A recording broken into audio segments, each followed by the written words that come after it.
মাদককে না বলি খেলাধুলায় জীবন গড়ি এই স্লোগানকে সামনে রেখে নারায়ণগঞ্জের রূপগঞ্জে গোয়ালপাড়া ইউথ ক্লাবের উদ্যোগে ক্রিকেট টুর্নামেন্টের ফাইনাল খেলা অনুষ্ঠিত হয়েছে। মাহমুদুল হাসান নয়নের তথ্যচিত্রে বিস্তারিত।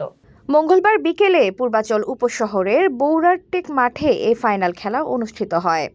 খেলায় রূপগঞ্জ উপজেলা বিএনপির যুগ্ম সম্পাদক আনার হোসেন ভূঁইয়া আবদুল্লাহ এর সভাপতিত্বে প্রধান অতিথি হিসেবে উপস্থিত ছিলেন নারায়ণগঞ্জ জেলা ছাত্রদলের সাবেক সহসভাপতি হাজী আবু মোহাম্মদ মাসুম। ফাইনাল খেলার উদ্বোধন ঘোষণা করেন জায়দিন পত্রিকার সাংবাদিক রিপন মিয়া।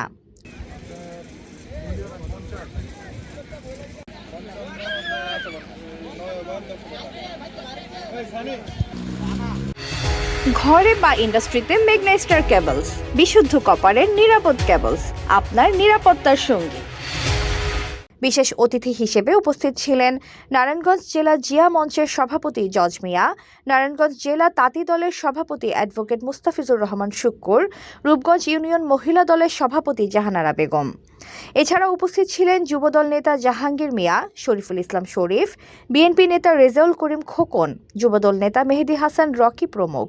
আমরা যেভাবে খেলাটা বিভিন্ন গ্যালারিতে বিভিন্ন টিভিতে দেখি সেভাবে একটা কিছু দেখানোর জন্য রূপগঞ্জের সাংসদ মুস্তাফিজুর রহমান দীপু ভূঁইয়া যে উনি যে ভীষণ নিয়েছেন যে খেলাধুলার মাধ্যমে রূপগঞ্জ থেকে মাদককে নির্মূল করবে, সেই মাদককে নির্মূল করার ক্ষেত্রে এই খেলাধুলা একটি বিশেষ ভূমিকা পালন করবে বলে আমি মনে করি।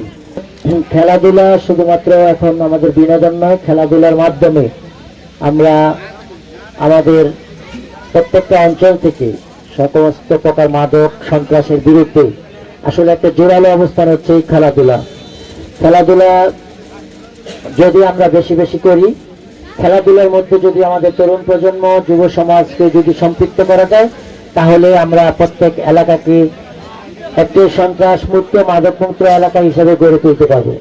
HPL uPVC pipe and fittings, শক্ত মজবুত ও দীর্ঘস্থায়ী এক পাইপে জীবন পার।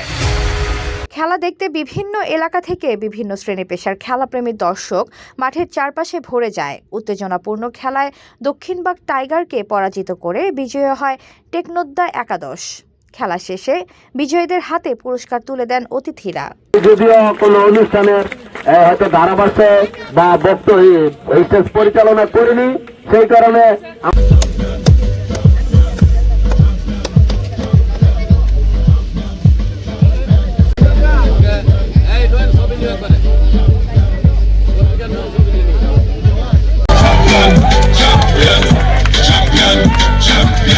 এতক্ষণ আপনাদের সাথে ছিলাম তামান ইসলাম তন্নি। প্রতিদিনের নিউজ আপডেট পেতে আমাদের সাথেই থাকুন।